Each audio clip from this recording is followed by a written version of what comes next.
আপনি একজন চিকিৎসা বিজ্ঞানের দৃষ্টিতে ডাক্তারের কাছে বিবেকবান, কোন বিবেকবান ভদ্রচিত বিবেকবান ডাক্তারকে জিজ্ঞেস করে ব্রাশ আর মিসওয়াকের মধ্যে দাঁতের জন্য উপকারিতা কোনটা বেশি, আমি জিজ্ঞেস করে দেখছি। ডেন্টাল ডাক্তার আমার পরিচিত ঘনিষ্ঠ আছে, আপনি জিজ্ঞেস করে দেখেন।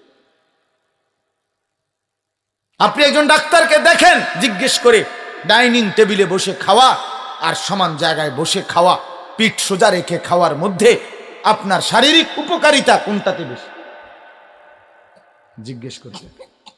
যা সুন্নাত তা বিজ্ঞানসম্মত, যা সুন্নাত তা স্বাস্থ্যসম্মত, যা সুন্নাত তা শরীরের জন্য উপযোগী, শরীর স্বাস্থ্য সুস্থতার জন্য এটা চমৎকার, এটা চমৎকার।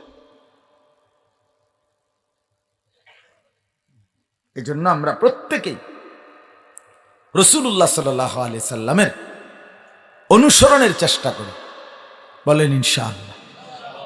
এটা অনেক ফায়দা, অনেক ফায়দা নবীর অনুসরণ। রাসূলুল্লাহ সাল্লাল্লাহু আলাইহি ওয়াসাল্লাম বলছেন, লা ইউমিনু আহাদুকুম হাত্তা ইয়াকুনা হাওয়াহু তাবআন লিমা জিতু বিহ।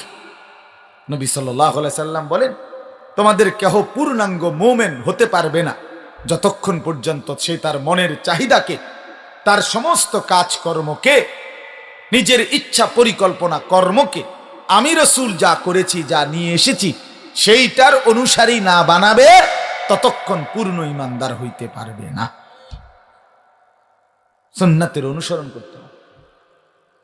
রাসূলুল্লাহ সাল্লাল্লাহু আলাইহি ওয়াসাল্লাম বলেন, মান আকালা তাইয়িবান ওয়া আমিলা ফি সুন্নাতিন ওয়া আমিনান নাস বাওয়াইকাহু দাখালাল জান্নাহ। তিন আমল যার, খায় যা হালাল খায়, আমল করে যা সুন্নাত মোতাবেক, নবীর তরিকা মোতাবেক, আর কোনো মানুষকে কষ্ট দেয় না, রাসূল বলে সে জান্নাতে প্রবেশ করলো।